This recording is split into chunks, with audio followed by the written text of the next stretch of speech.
Assalamualaikum warahmatullahi wabarakatuh. Alhamdulillahilladzi anzalal qur'ana hudan lil muttaqin. Assalatu wassalamu ala sayyidina Muhammadin wa ala alihi wa sahbihi wa man tabi'ahu ila yaumiddin, amma ba'd. Bismillahirrahmanirrahim. Marhaban ya Ramadan. Jamaah Darul Ihsan yang Allah muliakan, layak kita bersyukur hari ini kita telah masuk di tanggal 12 atau tanggal 11. Kalau tanggal 14 Ramadan itu 14 Sya'ban itu hari Kamis, berarti sekarang ini tanggal 11 ya. Mudah-mudahan kita sudah berada di tanggal 11 Sya'ban ini merupakan ijabah doa kita kepada Allah yang mungkin kita tidak lupa memanjatkannya sejak awal Rajab. Allahumma barik lana fi Rajaba wa Sya'bana wa ballighna Ramadan.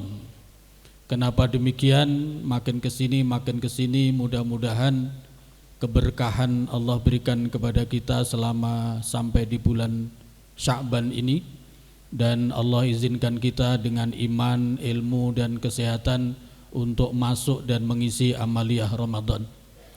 Itulah sebabnya kemudian pengurus Masjid Darul Ihsan menggelar rangkaian acara menyambut bulan Ramadan, yaitu kajian Rajab dan Sya'ban menyambut bulan Ramadan. Nah, pada hari ini ada topik atau tema yang akan kita diskusikan adalah menjadikan Ramadan sebagai media mahabbah kepada Allah Subhanahu wa taala. Mahabbah. Apa itu yang disebut mahabbah? Dari sisi bahasa, mahabbah itu dari kata-kata hub, habba. Jadi hub atau habba itu dalam bahasa Arab memiliki dua makna. Yang pertama adalah benih. Jadi benih, biji benih itu bahasa Arabnya hub atau habba. Yang kedua mempunyai makna cinta. Oleh karena itu dalam keseharian lalu kita dengar dipadukan dua arti itu menjadi benih cinta. Sehingga nanti kalau dalam tasawuf apa itu yang disebut, apa yang menjadi benih cinta, apa yang menjadi benih mahabbah?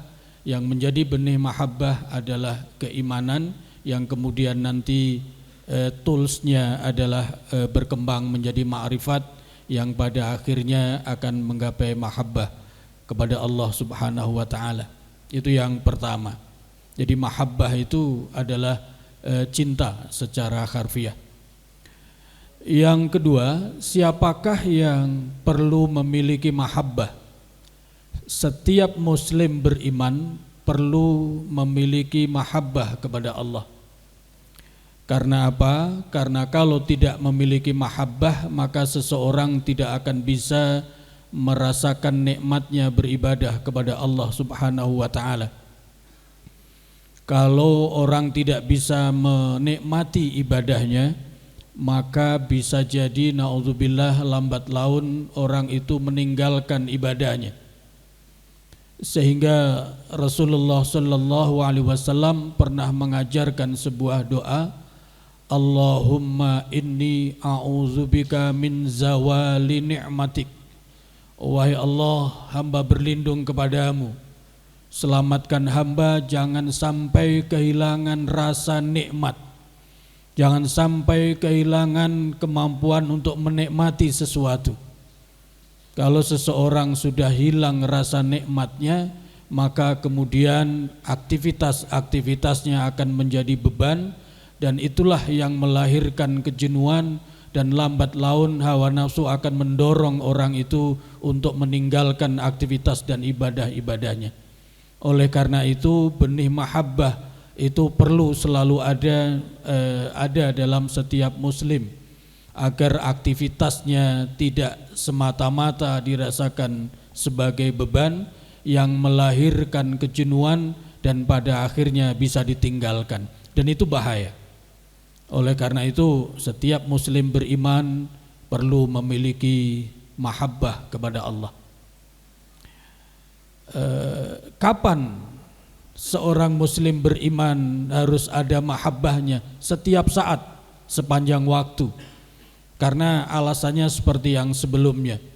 Kalau seseorang mahabbahnya sesaat-saat hilang, maka pada saat itu juga akan tidak bisa menikmati aktivitasnya. Oleh karena itu, barang siapa yang semakin panjang mahabbahnya ada dalam diri, maka selama itu juga dia bisa menikmati setiap aktivitasnya, maka akan terhindar dari rasa jenuh dan kemudian akan terhindar dari kemungkinan meninggalkan amaliyah dan ibadahnya. Itu pentingnya setiap saat sepanjang waktu. Lalu yang berikutnya, mengapa setiap muslim harus memiliki mahabbah? Ternyata mahabbah itulah yang menjadi energi puncak, yang menjadi energi nyaris tak terbatas untuk sebuah aktivitas dan sebuah ibadah. Oleh karena itu, rekan-rekan sekalian, jamaah sekalian pernah mendengar cerita-cerita sufistik. Misalnya seorang Rabi'ah al-Adawiyah setiap malam kuat untuk sholat sampai ratusan rakaat. Kalau menurut ukuran wajar, ukuran nalar normal, tidak mungkin seseorang kuat tiap malam sholat ratusan rakaat. Tetapi seorang perempuan yang namanya Rabi'ah al-Adawiyah ternyata mampu, dan itu adalah karena energi kecintaannya kepada Allah Subhanahu wa ta'ala. Lebih jauh dari itu, para sahabat, para rasul, para sahabat Rasulullah sallallahu alaihi wasallam, karena kecintaannya kepada agama, karena kecintaannya kepada Allah, maka mereka mampu melahirkan aktivitas-aktivitas yang sangat monumental. Misalnya seorang Abu Bakar As-Siddiq, karena kecintaannya kepada Allah dan Rasul, maka dia mampu memiliki energi untuk menginfakkan seluruh harta yang dimiliki. Itu adalah karena kekuatan cinta. Imam Asy-Syafi'i setiap Ramadan itu mampu menghatamkan 60 kali khataman Al-Quran setiap bulan Ramadan. Sahabat Utsman bin Affan setiap 3 hari sekali mampu melakukan khatmil Quran. Nah, ini semua adalah karena dorongan-dorongan, bukan karena kemampuan fisiknya, tetapi adalah karena energi mahabbah yang dimiliki beliau-beliau itu. Nah, dari sana sepanjang sejarah kalau kita lihat, maka kemudian para ulama menyimpulkan mahabbah itulah yang kemudian dianggap menjadi energi nyaris tak terbatas untuk lahirnya karya-karya monumental, untuk lahirnya amaliyah-amaliyah dan ibadah yang sangat luar biasa. Nah, terakhir dari mukaddimah ini, lalu dengan apa seseorang bisa menggapai mahabbah itu? Tidak lain adalah melalui pintu makrifat kepada Allah. Makrifat kepada Allah, maka itulah yang akan melahirkan mahabbah yang kemudian nanti berujung kepada kualitas ibadahnya kepada Allah Subhanahu wa ta'ala, baik ibadah dalam konteks hablum minallah maupun dalam konteks hablum minannas. Pertanyaan berikutnya, jamaah sekalian, dari manakah mahabbah itu datang? Al-Quran memberikan penjelasan bahwa cinta itu milik Allah. Dan ini secara sekilas mudah kita tangkap. Karena manusia ini ciptaan Allah, maka segala yang ada dalam manusia itu adalah miliknya Allah, termasuk sak manusia-manusianya. Nah, kalau energi mahabbah yang merupakan energi ibadah tertinggi itu adalah juga milik Allah Subhanahu wa ta'ala. Sehingga kalau ada pertanyaan jenaka, dari mana datangnya cinta, maka dalam tasawuf adalah dari ilahi turun ke hati, karena cinta itu adalah milik Allah Subhanahu wa ta'ala. Nah, jamaah sekalian, kalau bawa Android sebaiknya dibuka tuh Al-Qur'annya, supaya nanti ketika tadarus itu ketemu ayat-ayat seperti itu, terremind kembali pemahaman-pemahamannya. Itu tujuannya ya. Jadi wa'lamu, kata Allah, anna fikum Rasulullah law yuti'ukum fi katsirin minal amri la'anittum. Nah, yang kita diskusikan di sini adalah walakinnallaha habbaba ilaikumul iman, tetapi Allah menjadikan cinta iman kepada kalian. Nah, jadi manusia sendiri sesungguhnya punya hati, tetapi kalau hati itu tidak diisi iman oleh Allah, maka tidak akan mampu mencintai iman. Dan apabila ada MC, ada yang pidato, yang ceramah, lalu mukadimahnya, mari kita bersyukur kepada Allah atas nikmat terbesar berupa nikmat iman. Nah, kira-kira ayatnya ini. Ayat Al-Hujurat ayat 7. Makanya jamaah sekalian, kalau sempat barangkali dibuka Androidnya bisa lihat ayat itu, sehingga nanti manfaatnya model kajian seperti ini, metode begini ini, nanti kalau tadarus sendiri akan terremind kembali ayat-ayat yang pernah dipelajari. Walakinnallah habbaba ilaikumul iman, Allah lah yang menjadikan kecintaan kepada iman di hati manusia, dan sekaligus wa karraha ilaikumul kufra wal fusuqa wal isyan, dan Allah lah yang menjadikan, yang memberikan kemampuan hati seseorang untuk membenci kekafiran, membenci kedurhakaan, membenci kefasikan. Pertanyaannya adalah, sekiranya Allah tidak memberikan kemampuan hati manusia untuk membenci kekafiran, untuk membenci kefasikan, untuk membenci kedurhakaan, lawan katanya benci adalah cinta, maka berarti orang itu akan senantiasa mencintai kekafiran, akan mencintai kedurhakaan, akan mencintai kefasikan. Dasarnya apa kesimpulan ini? Dasarnya adalah ayat yang rekan-rekan jamaah sekalian sering baca, zuyyina linnasi hubbus syahawat, al-ayah. Jadi alternatifnya hanya dua. Kalau tidak punya kemampuan tidak diisi dengan kecintaan terhadap iman, dan tidak Allah berikan kemampuan untuk membenci kekufuran, kefasikan dan kedurhakaan, berarti yang berlaku adalah ayat zuyyina linnasi hubbus syahawat. Manusia itu akan selalu mencintai, mahabbah terhadap syahwat, terhadap dan lain-lain. Nah, ini rahasia korelasi antar ayat. Sehingga dengan demikian ayat inilah yang bisa kita simpulkan, maha besar dan maha bijaksana Allah telah mengkaruniakan kecintaan iman kepada hati seorang mukmin.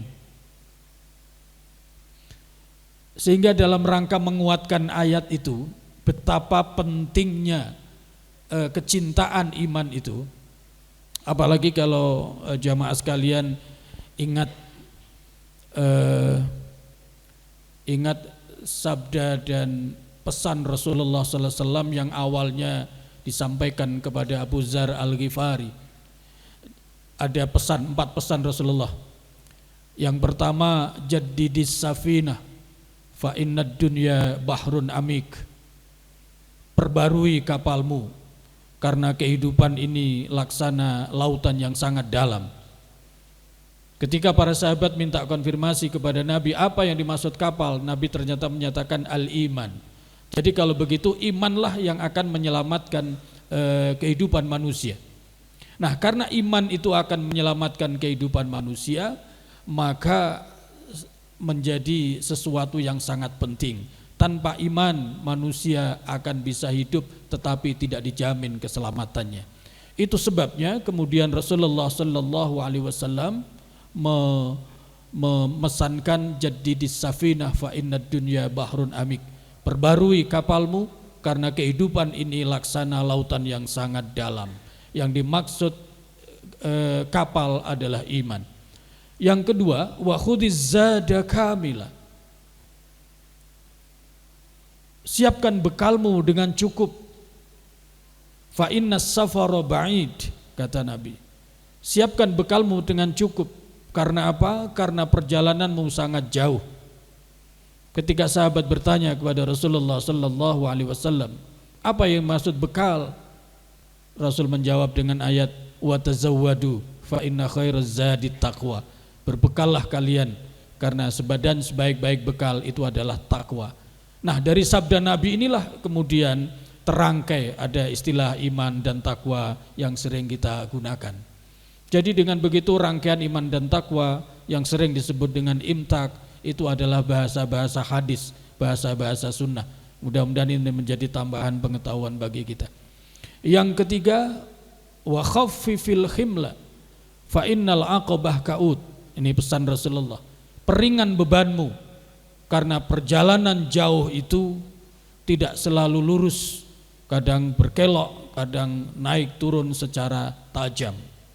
Dan yang terakhir kata Nabi, wa akhlisil amal fa innan nakiz basir. Ikhlaskan amalmu karena an-nakir Allah subhanahu wa ta'ala itu maha melihat, sangat teliti terhadap amal-amal kalian. Yang pertama adalah pesan pentingnya iman. Maka Rasulullah sallallahu alaihi wasallam berkaitan dengan ayat tadi itu bahwa iman itu Allah berikan, maka kemudian Rasul mengajarkan kecintaan terhadap iman, mengajarkan doa secara khusus. Jamaah sekalian mungkin masih ingat ini doa apa kira-kira? Doa dibaca saat kapan? Allahumma habib ilainal iman wa zayyinhu fi qulubina. Nah, ini saya ingin ulang. Tadi ada wa zayyanahu fi qulubikum. Maka doanya yang diberikan Nabi adalah zayyinhu fi qulubina. Wahai Allah, Allahumma habib ilainal iman. Wahai Allah, berikan kami kecintaan iman. Wa zayyinhu fi qulubina, dan berikan kami kemampuan merasakan indahnya iman di hati. Wahai Allah, wa karrih ilainal kufra wal fusuqa wal isyan, persis dengan ayat. Nah, sekedar pengetahuan buat rekan-rekan dan jamaah sekalian, kalau ada sebuah doa ada kemiripan dengan ayat ini namanya iktibas. Jadi mengutip dan mengadop kalimat-kalimat ayat untuk menjadi doa. Ini tadi kalimatnya persis, al-kufra wa karrih ilainal kufra wal fusuqa wal isyan. Wahai Allah, berikan kami kekuatan hati untuk membenci kekufuran. Kalau hatinya tidak kuat dan lemah, pasti yang dicintai kekufuran. Yang kedua, berikan kemampuan hati untuk membenci kefasikan, dan berikan kemampuan hati untuk membenci kedurhakaan, dan jadikan kami termasuk orang-orang yang pintar. Nah, ayat ini sekaligus memberikan petunjuk kepada kita kriteria orang pintar itu adalah kefahamannya tentang iman dan kebenciannya tentang kefasikan, kedurhakaan, dan kekufuran. Luar biasa ayat memberikan petunjuk kepada kita. Inilah doa yang penting kita baca. Bagi rekan-rekan jamaah sekalian mungkin masih ingat, ini doa sering dibaca putaran kedua saat tawaf. Putaran kedua saat tawaf itu yang dibaca doa ini. Allahumma habbib ilainal iman wa zayyinhu fi qulubina wa karrih ilainal kufra wal fusuqa wal isyan waj'alna minar rasyidin. Wahai Allah, jadikan kami termasuk orang-orang yang pintar. Sehingga kepandaian dalam tasawuf, kepandaian dalam terminologi Qur'ani itu bukan kepandaian intelektual semata, tetapi lebih dari itu adalah kepandaian spiritual yang dengan begitu mampu mencintai keimanan dan kebaikan, dan sebaliknya mempunyai kekuatan hati untuk menolak, membenci kekafiran, kefasikan, dan kedurhakaan. Jamaah sekalian, lalu apa pendekatannya untuk sampai kepada mahabbah itu tadi? Ma'rifat untuk kualitas ibadah menggapai mahabbah Allah. Ini juga bisa dibalik, makrifat untuk mahabbah dalam rangka kualitas ibadah. Ayat ini sering kita baca, tetapi dalam literatur yang terbatas biasanya tidak nyampe kepada ayat ini sebagai memberikan isyarat dasar tentang makrifat. Apa itu makrifat? Makrifat itu adalah perpaduan operasional antara iman dan ilmu. Ini definisi yang boleh jamaah sekalian pegangi. Apa itu makrifat? Makrifat adalah operasionalisasi, perpaduan operasional antara iman dan ilmu.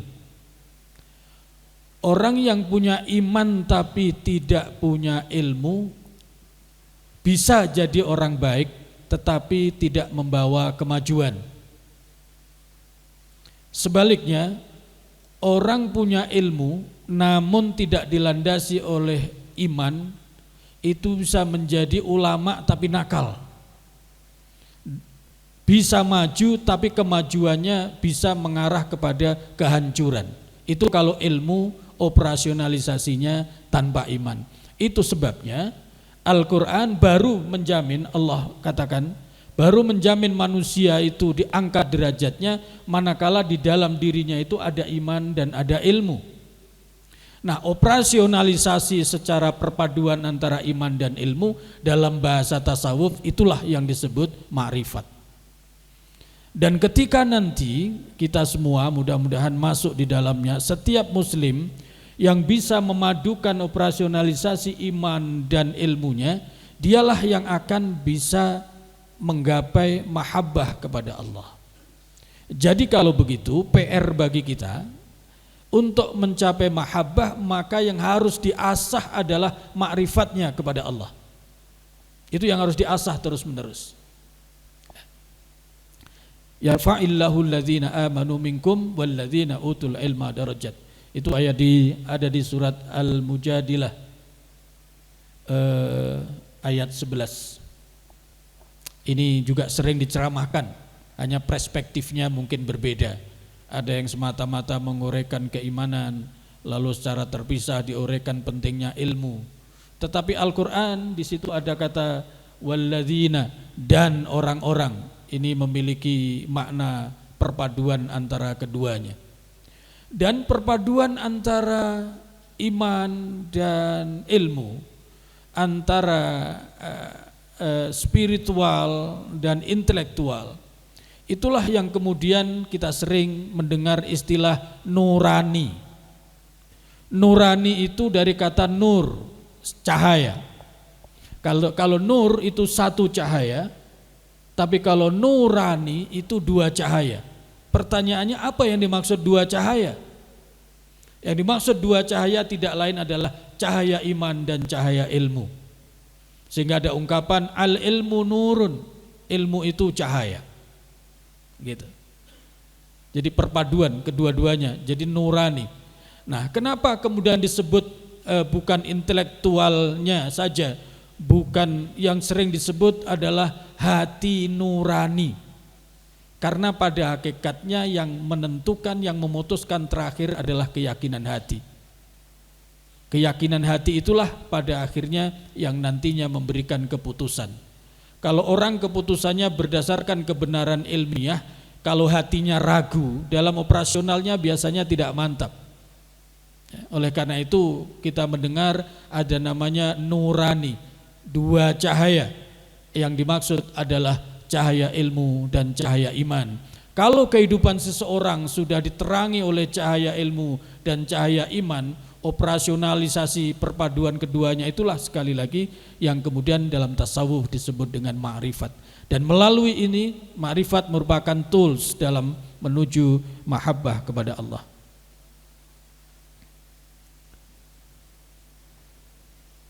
Maha suci Allah, maha murah Allah.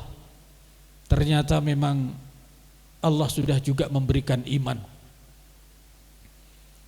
Kalau seorang muslim penting memiliki mahabbah karena dia energi maksimal untuk ibadah dan aktivitas, dan itu benihnya adalah dari iman dan ilmu. Dengan ma'rifat itu ternyata keimanan pun Allah berikan. Ini sering juga sudah diceramahkan walaupun dalam konteks yang lain. Wa ashhadahum ala anfusihim. Wa idz akhadha rabbuka min bani adama min zuhurihim wa ashhadahum ala anfusihim. Rangkaian ayat ini itu adalah surat Ad-Dahr. Hal ata 'alal insani hinum minad dahri lam yakun syai'an mazkura. Setiap manusia itu pernah ada di sebuah masa yang saat itu belum disebut sebagai apa-apa. Lam yakun syai'an mazkura. Jadi manusia itu, setiap manusia sebelum lahir ke dunia oleh Al-Quran diberikan penjelasan pernah berada di satu masa pada waktu itu yang namanya manusia belum disebut sebagai apa-apa. Nah, masa itu adalah dikenal dengan alam ruh. Dan ketika di alam ruh itulah Allah pertama kali mengambil kesaksian, mengambil syahadat. Perhatikan oleh kita, wa ashhadahum, mempersaksikan. Jadi kalau ada pertanyaan kapan manusia itu bersyahadat, jawabannya kalau menurut ayat 172 surat Al-A'raf, pertama kali manusia itu bersyahadat, ditancapkan, digoreskan, disematkan imannya oleh Allah adalah ketika di alam ruh. Nah, ketika di alam ruh embrional manusia seperti yang dicantumkan di dalam awal surat Al-Mu'minun itu, embrionalnya belum jadi. Oleh karena itu ruh dan keimanan itu adalah sudah ada lebih dulu sebelum embrional manusia itu terjadi. Nah, disinilah kemudian kalau bicara hakikat manusia itu adalah makhluk rohani. Lalu Allah dengan kemurahannya diberikan kendaraan yang namanya perangkat jasmani. Nah, itu petunjuk hidayah yang diberikan oleh ayat 172 surat Al-A'raf.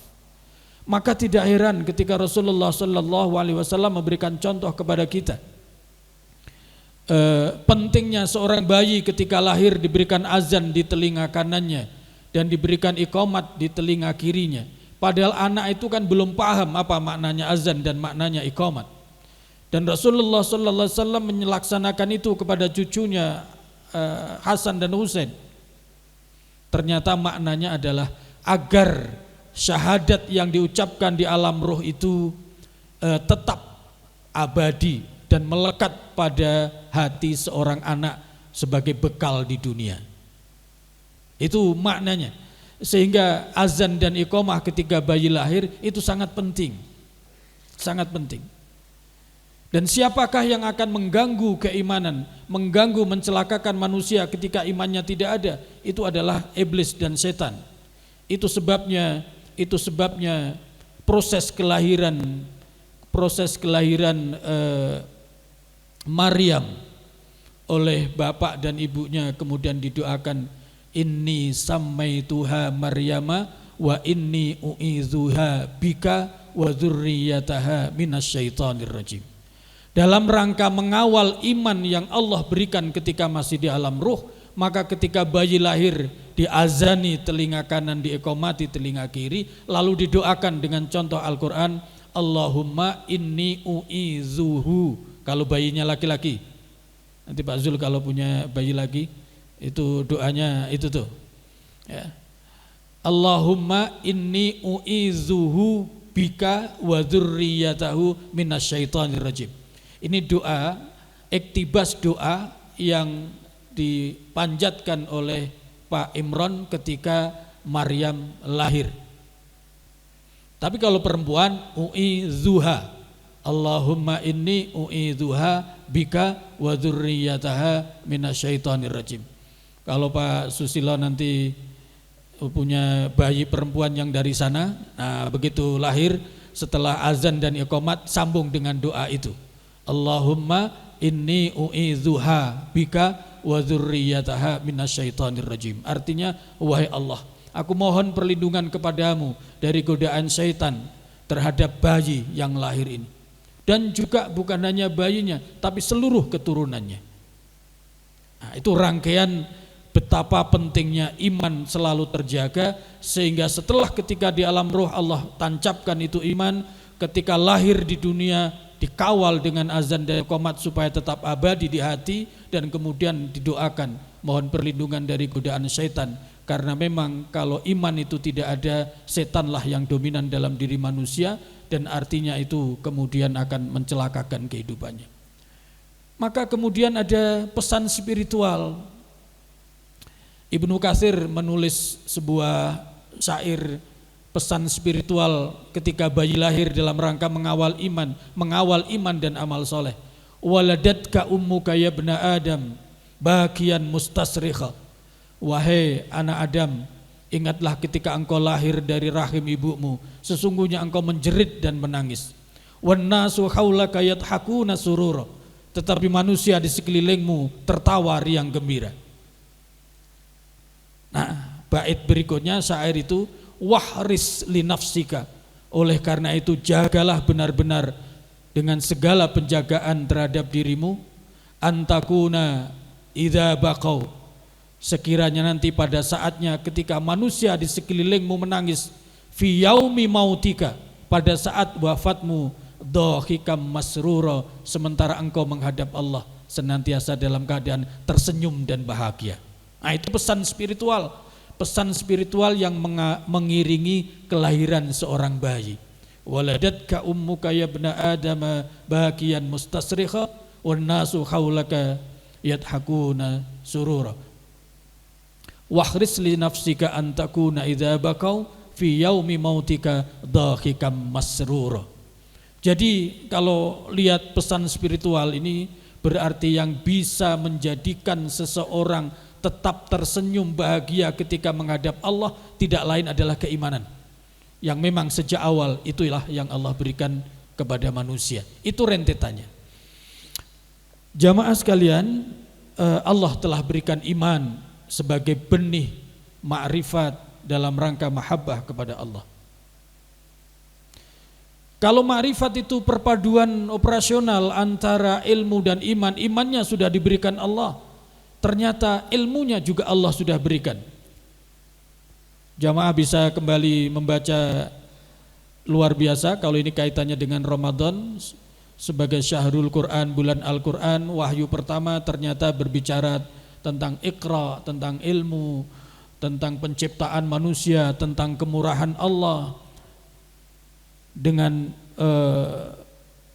mengajarkan ilmu kepada manusia. Iqra bismi rabbikal ladzi khalaq, dan seterusnya. Berarti Allah sang pemberi ilmu.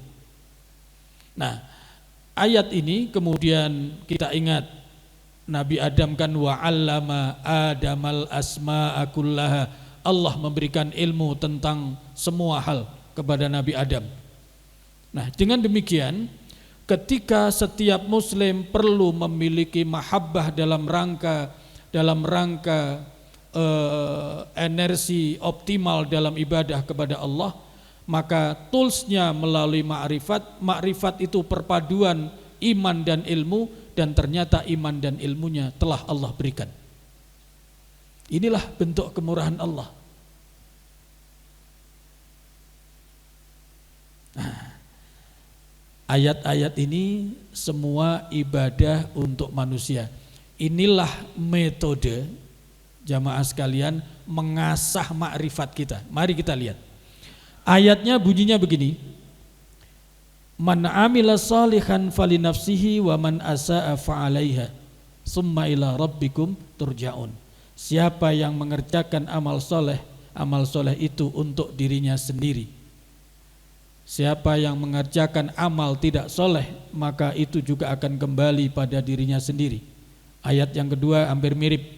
Man amila salihan falinafsihi wa man asaa fa'alaiha wa ma rabbuka bizallamil lil abid. Allah tidak zalim, kurangi sedikit pun apa yang harus nanti diterima manusia ketika dia beramal soleh. Nah, apa yang saya maksudkan bahwa ayat-ayat model begini untuk mengasah makrifat kita?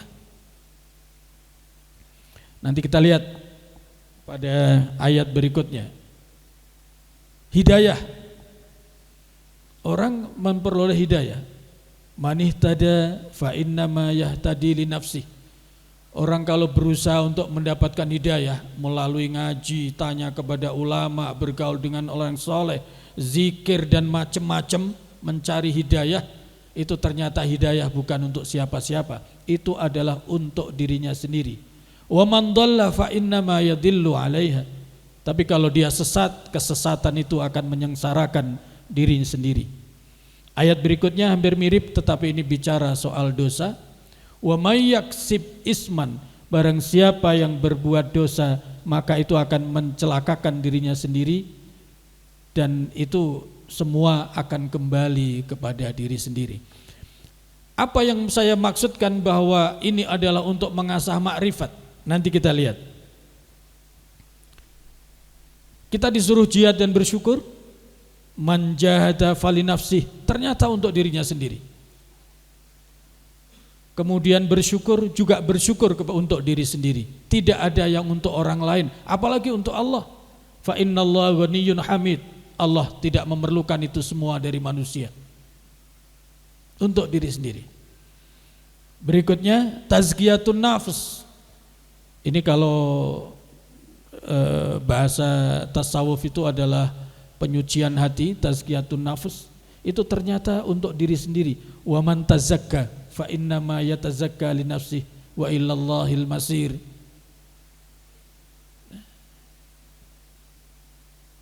Wa may yabkhal, pelit, bersikap pelit, itu ternyata pelit itu kalau tidak mau memberikan kepada orang lain bukan berarti pelit kepada orang itu saja, tetapi hakikatnya orang itu adalah pelit pada diri sendiri.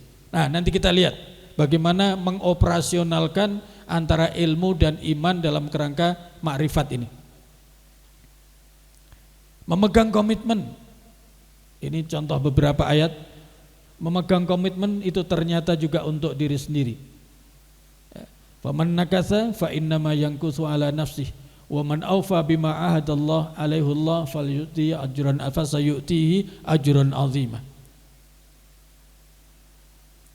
Jamaah sekalian, oleh karena ayat-ayat ini, mulai ayat-ayat yang tadi itu, siapa yang beramal untuk dirinya sendiri, berbuat dosa dirinya sendiri, jihad itu untuk diri sendiri, bersyukur untuk diri sendiri, maka kemudian untuk mengasah makrifat kita, mari kita lihat, mari kita rasakan, kita berikan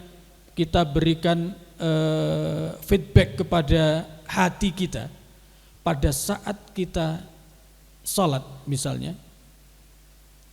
Pada saat kita sholat, apa yang kita rasakan? Apakah kita merasakan betul bahwa sholat itu untuk diri kita? Jangan-jangan sholat itu seolah-olah melepaskan beban kewajiban kita kepada Allah. Nah, ini ukuran ma'rifatnya di situ. Contoh yang lebih gampang, orang wudu. Wudu itu ada makna syariat, ada makna hakikat. Wudu. Apa makna syariatnya? Wudu itu adalah lisihhatis shalah, untuk sahnya salat. Tapi hakikat wudu itu apa? Ternyata hakikat wudu itu bukan untuk sahnya salat. Itu adalah syariat. Makanya kalau sholat tanpa wudu dianggap tidak sah. Itu yang bicara sah tidak sah itu adalah ranah syariat. Tapi ternyata wudu itu kata Nabi hakikatnya adalah membersihkan dosa, pengampunan dosa. Pengampunan dosa.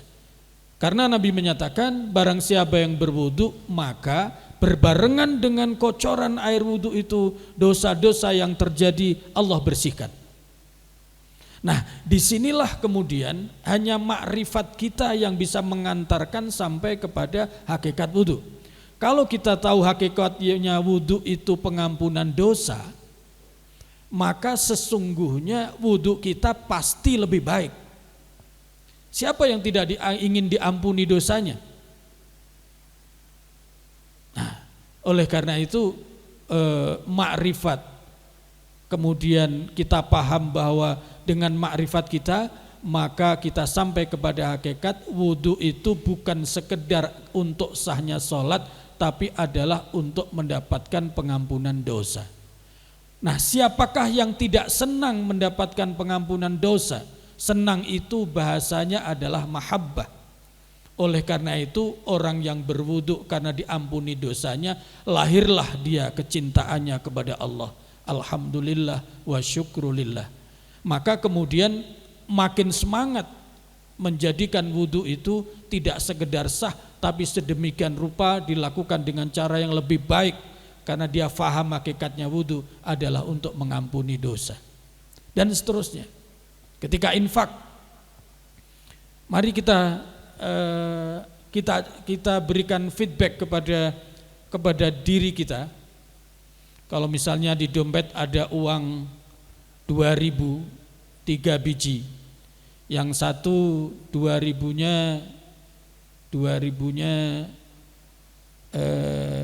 bagus, yang satu biasa-biasa saja, yang satu lecek. Pertanyaannya, kalau kita mau ngasihkan ke orang, mana yang kita kasih? Nah, ini adalah mengasah makrifat kita. Di mana letak mengasah makrifatnya? Kembali kepada ayat. Man amila salihan falinafsihi wa man asaa fa'alaiha. Orang yang memberikan yang bagus itu hakikatnya memberikan kebaikan pada diri sendiri. Nah, itu letak ngasah makrifatnya. Maka di situ hati yang makrifat dia akan sadar, kalau saya memberikan uang 2.000 tapi yang bagus, berarti kita memberikan diri sendiri yang terbaik. Tetapi ketika memberikan 2.000 yang lecek, maka sadarlah wahai hati bahwa sesungguhnya ketika itu kita menghargai memberikan kepada diri kita dengan yang lecek gitu. Nah, ini makanya makrifat itu adalah operasionalisasi secara perpaduan antara iman dan ilmu. Contoh satu lagi kaitannya infak. Nanti kita bandingkan dengan bagaimana Abu Bakar, bagaimana Umar, bagaimana para sahabat Rasul, terutama yang 10 orang yang dijamin masuk surga ketika infak itu karena ma'rifatnya maka kemampuan infaknya menjadi beda. Mari kita cek kemampuan ma'rifat kita asah. Kita di dompet ada uang 10.000 sama 5.000 atau sama 2.000. Mana yang kita pilih untuk kita berikan infak? Nah, yang bisa jawab kita. Kalau saat itu kita milih yang 10.000 kita berikan infak, maka berarti saat itu kita memberikan harga pada diri kita adalah lebih besar dibandingkan yang 2.000. Tapi kalau saat itu yang kita keluarkan untuk infak adalah yang 2.000, sementara ayatnya mengatakan man amila sholihan falinafsihi, berarti saat itu kita menghargai diri kita dengan harga 2.000. Nah, ini pentingnya mengasah cara metode mengasah makrifat kita. Sehingga dengan begitu apalagi kalau kita merasa bahwa kenapa dipilih yang 2.000 bukan yang 10.000? Lah nanti kalau yang dipilih 10.000 berarti saya tinggal punya 2.000. Nah, ini tidak sesuai dengan hakikat. Rasulullah Shallallahu Alaihi Wasallam pernah menyatakan bahwa harta itu dikirim Allah kepada manusia untuk menjadi teman. Oleh karena itu setiap harta datang kepada manusia, dia mengatakan, wahai manusia, aku dikirim oleh Allah untuk menjadi teman hidupmu. Tapi dengan catatan, apa yang kamu keluarkan dari saya itulah milikmu. Tetapi apa yang kamu simpan itu belum tentu menjadi milikmu. Nah, yang bisa mengikuti begitu itu kalau hati betul-betul iman. Bahwa yang kita infakkan itulah yang abadi karena yang jaga Allah Subhanahu wa ta'ala. Tetapi yang disimpan oleh manusia, oleh kita sendiri, belum tentu itu menjadi milik kita. Nah, setelah ilmunya tahu begitu, tinggal iman kita. Apakah kita akan tetap memilih yang kecil yang kita infakkan? Nah, ini cara mengasah makrifat kepada Allah. Berikutnya, lalu kita boleh berhitung secara matematis dalam rangka makrifat untuk menumbuhkan kecintaan kepada Allah. Kalau kita memberikan infak 2.000 atau 5.000, yang diterima oleh penerimanya berapa, Pak? Kalau kita memberikan 5.000 sampai kepada yang kita kasih berapa? Tetap 5.000. Tapi catatan amal buat kita berapa? Catatan amal buat kita berapa? Ayatnya menyatakan man jaa bil hasanati falahu asyru amsalihha. Siapa yang melakukan satu kali kebaikan, Allah akan catat dibalas 10 kebaikan. Jadi kalau infak 2.000 berarti kita mendapatkan 20.000 dicatat oleh Allah. Sementara yang menerima itu tetap hanya menerima hitungan 2.000. Nah, maka hati kemudian mengatakan, oh kalau begitu kemurahan Allah luar biasa. Lalu kalau sudah dapat kemurahan itu, kenapa hati tidak tumbuh kecintaan kepada Allah? Nah, itu cara mengasah makrifat kita. Maka sekali lagi, makrifat itu adalah perpaduan operasionalisasi antara iman dan ilmu. Kalau ilmu ranah intelektual, kemudian iman itu ranah spiritual. Kalau ilmu sudah memberikan wawasan, maka sesungguhnya pelaksanaannya tergantung imannya kuat apa tidak. Yakin gak hati ini bahwa yang kita infakkan itulah milik kita dan itu jauh lebih besar dicatat oleh Allah dibandingkan yang kita keluarkan. Nah, ini mengasah makrifat kita.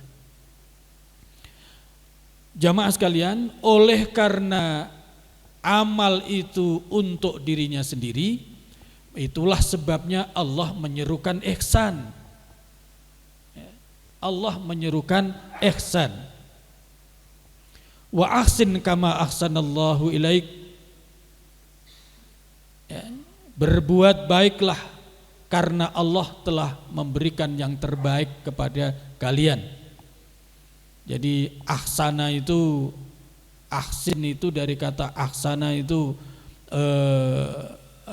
memperbaiki, lebih baik dan terbaik. Maka ayat yang berbunyi wa ahsin itu tidak sekedar terjemahannya berbuat baiklah, enggak, tapi berbuatlah yang terbaik.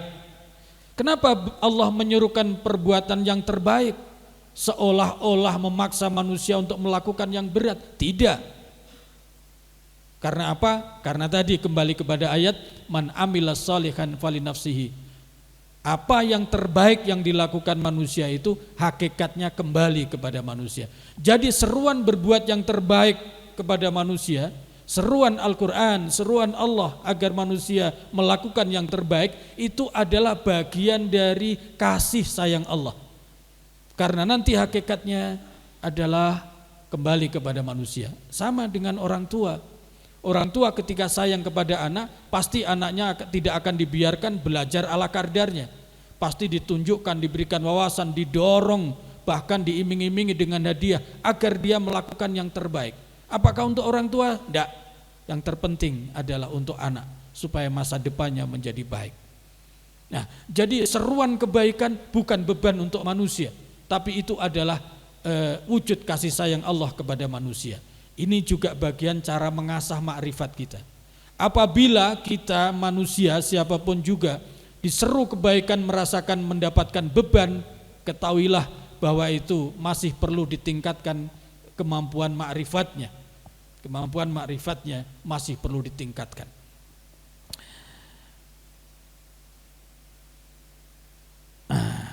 Kalau sudah melakukan yang terbaik, baru sampai kepada ayat innallaha yuhibbul muhsinin. Allah menyintai orang-orang yang berbuat yang terbaik. Ala kadarnya diterima, tetapi kalau ingin mendapatkan kecintaan Allah, mahabbah Allah adalah melakukan yang terbaik. Ayatnya di Al-Baqarah 195. Jamaah sekalian, ini satu hal teknis. Biasanya orang-orang kalau menafsirkan ayat itu diambil tengahnya. Padahal ayat itu kesimpulannya ada di ujung.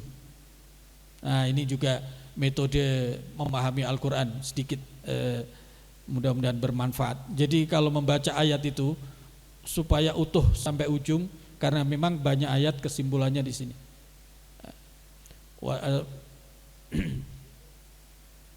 Innallaha yuhibbul muhsinin. Bahwa kenapa Allah menyerukan manusia berbuat ihsan? Karena hakikatnya ihsan itu untuk dirinya sendiri. Dan yang kedua, ihsannya dibuat manusia itulah, manusia yang telah berbuat ihsan itulah yang akan menggapai mahabbah Allah Subhanahu wa taala. Nah, kalau begitu, bagaimana agar Ramadan itu menjadi media mahabbah kepada Allah? Tidak lain kecuali menjadikan amaliyah unggulan ada di bulan Ramadan. Menjadikan amaliyah Ramadan itu sebagai amaliyah unggulan. Nah, kira-kira melalui ini Syahrus Siyam, apakah puasanya yang akan kita jadikan amaliyah unggulan?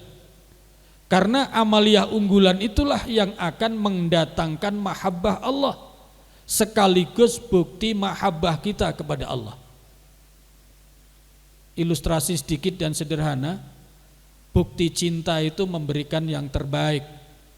Kalau memberikan yang biasa-biasa saja, itu kadar cintanya tidak maksimal. Nah, oleh karena itu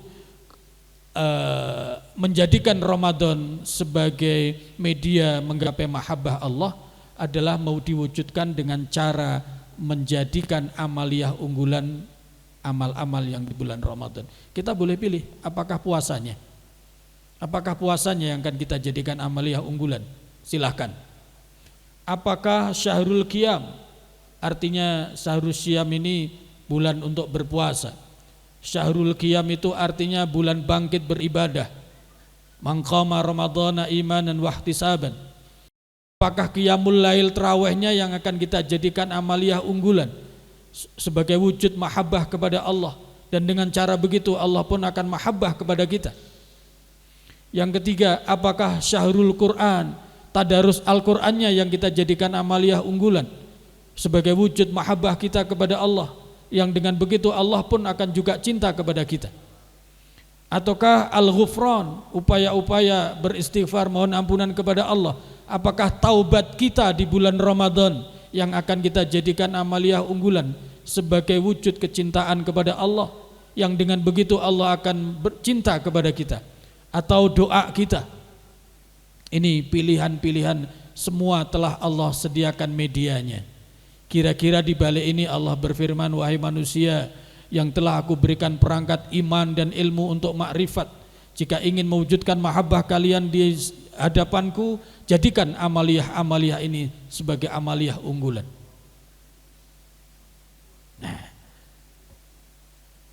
Nah, ini kaidahnya. Man habballah habba dzikrahu.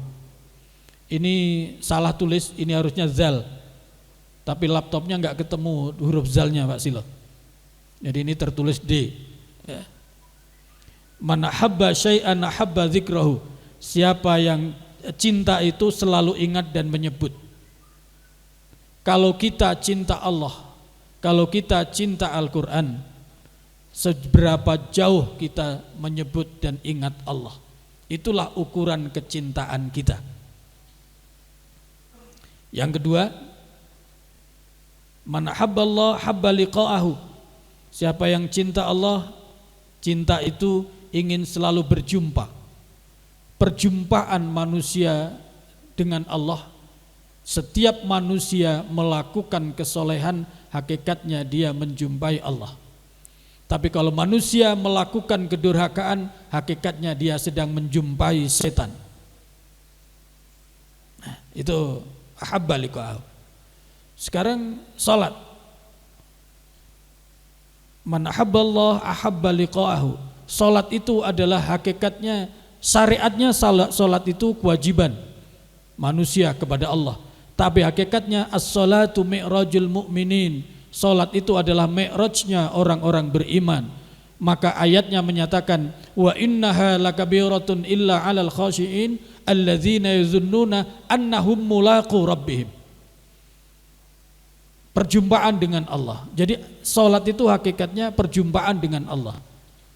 Oleh karena itu, kadar kecintaan kita kepada Allah terletak kepada apakah sholat kita itu sudah kita jadikan media berjumpa dengan Allah.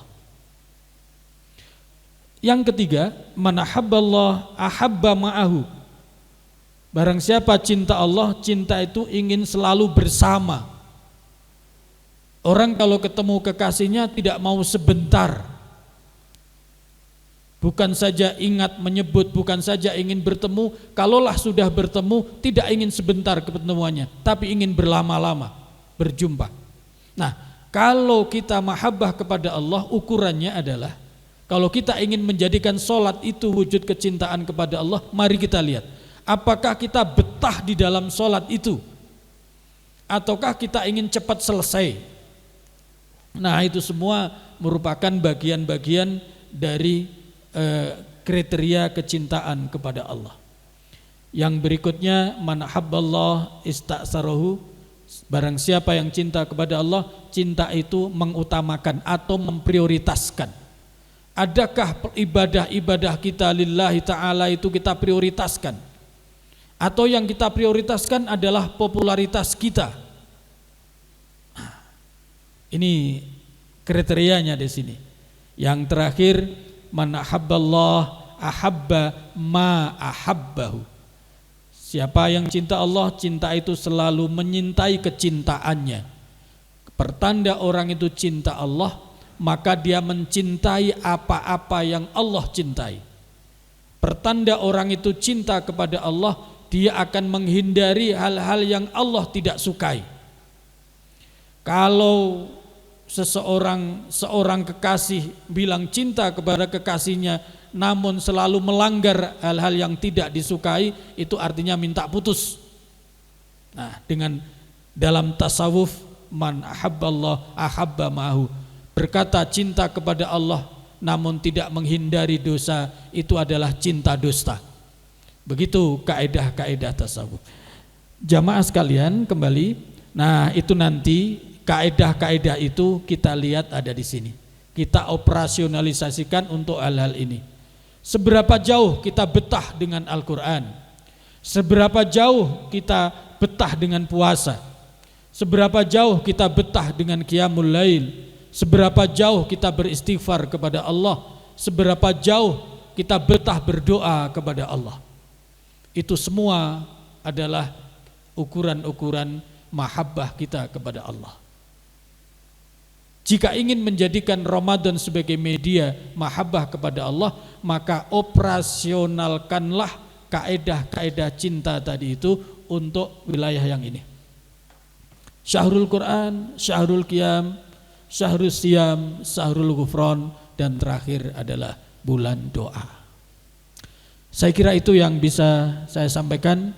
Dan terakhir, tentu saja karena mahabbah itu milik Allah, melalui pintu makrifat operasionalisasi iman dan ilmu sebagai upaya manusia, tetapi apa yang Allah miliki tidak cukup dengan upaya manusia.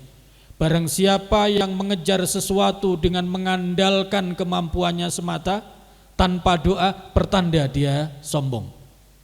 Barang siapa yang hanya mengandalkan doa tanpa mau usaha, pertanda orang itu cenderung putus asa dan malas.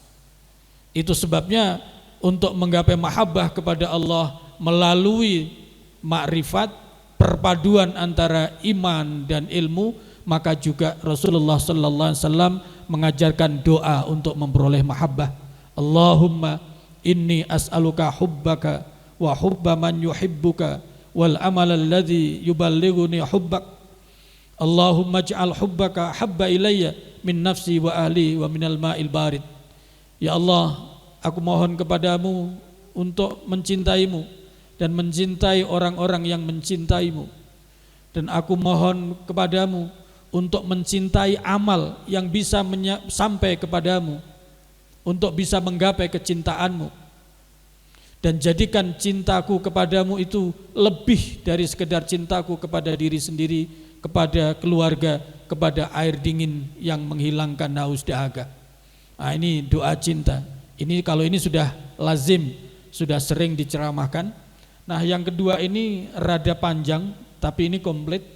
Allahumma ja'al karena kadar ibadah manusia itu indikator kecintaannya kepada Allah, maka di sini doanya adalah Allahumma ja'al fi kulli ma na'ti ta'atan laka wa taqarruban ilaika.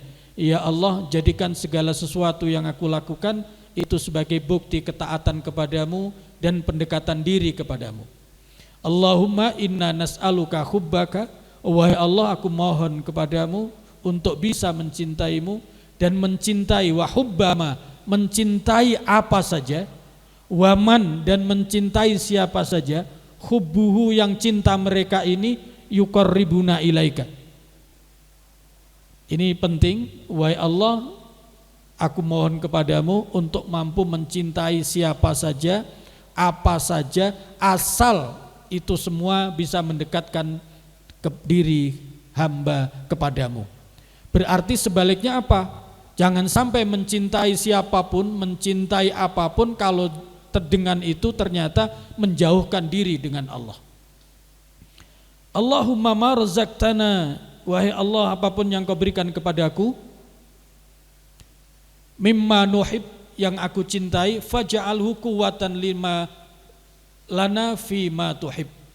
Ya Allah, apapun yang engkau karuniakan kepadaku dan itu aku sukai, maka itu jadikan kekuatan bagiku untuk mencintaimu. Nah, jadi mendapatkan karunia Allah, karunia itu kemudian kita mencintai, senang dengan karunia itu, jangan sampai berhenti di situ. Semoga apa yang Allah berikan itu karena kita senang, maka kesenangan itu bisa untuk mengantarkan kecintaannya kepada Allah. Ketika seseorang diberikan sesuatu hanya menyenangi barangnya, tidak kemudian tembus sampai mencintai Allah, bisa-bisa itulah syirik. Maka dalam etika sosial kalau mendapatkan sesuatu pemberian, maka kita nyatakan alhamdulillah, karena hakikatnya itu datang dari Allah. Tetapi memang Islam juga mengatur hablum minan nas, berikutnya diucapkan terima kasih. Itulah lengkap. Jadi kita terima alhamdulillah sebagai wujud hablum minallah, karena hakikatnya yang mampu menggerakkan orang lain memberikan sesuatu kebaikan kepada kita itu adalah hanya Allah. Tetapi karena memang manusia juga harus berterima kasih sesama manusia, baru berikutnya ucapan terima kasih. Dua-duanya hadis Rasul menyatakan malam yashkurin nas lam yashkurillah. Orang yang tidak mampu bersyukur berterima kasih kepada manusia, maka dia juga sama hakikatnya tidak bersyukur kepada Allah. Karena apa? Yang menggerakkan manusia adalah Allah Subhanahu wa taala. Maka alhamdulillah disusul terima kasih. Allahumma la takilna ila anfusina tarfata ainin, ya Allah jangan biarkan kami mengurus diri sendiri tanpa bantuanmu. Wala tanzi' minna salihah ma ataitana, jangan kau cabut pemberian-pemberian terbaik yang telah kau berikan kepadaku. Allahumma inna na'udzubika min dunya tamna'ul akhirah, wahai Allah aku berlindung kepadamu jangan sampai kami memperoleh dunia tapi dunia itu menghalangi akhirat. Wa min hayatin tamna'u khairal mamat, dan jangan sampai kehidupan ini menghalangi kebaikan-kebaikan kematian. Wa min amalin, dan dari angan-angan yamna'u khairal amal, yang mencegah menghalangi amal-amal yang baik. Nah inilah doa cinta yang Rasulullah Sallallahu Alaihi Wasallam ajarkan. Jadi dengan begitu, kalau ingin menjadikan Ramadan sebagai media mahabbah kepada Allah, maka diawali dari ma'rifat, perpaduan operasionalisasi iman dan ilmu, kemudian kita jadikan amaliyah-amaliyah Ramadan itu menjadi amaliyah terbaik. Karena cinta mahabbah itu milik Allah, maka upayanya harus dua.